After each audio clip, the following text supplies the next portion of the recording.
I think today what we found is the Village of Oakley's clerk and its police chief were blatantly trying to put blinders on because each of them said, I never really conducted a search.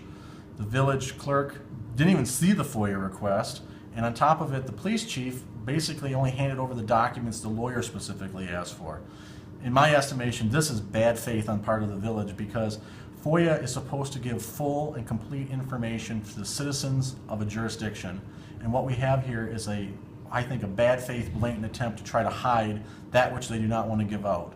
And I think the court today recognized that you can't hide government processes. It's time to be open and transparent, and the court is giving the Village of Oakley 30 days to do so.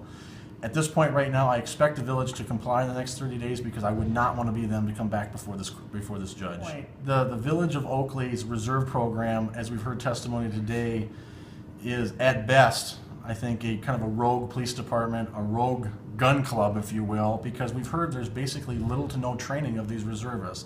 That's a serious concern that my client is trying to resolve by first getting access to who is and who has the permission to be a reservist. And once that information comes out, which is just now starting to come out, the next question that my client and the Village of Oakley's residents and even people who live nearby need to ask is this appropriate public policy? And I think the answer is no, but that's for the electorate to decide.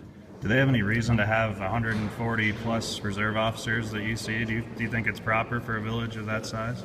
You know, the fact that there's 140 reserve officers are just persons who've made themselves available in cases of need. So I don't think the fact that there was 30 or there was 50 or 140 really mattered. It's are these people available to provide services when they're necessary? There's never been a complaint about any of the activities of the police reserve officer. They've done nothing but support the local police department, which is operated on a pretty thin budget. So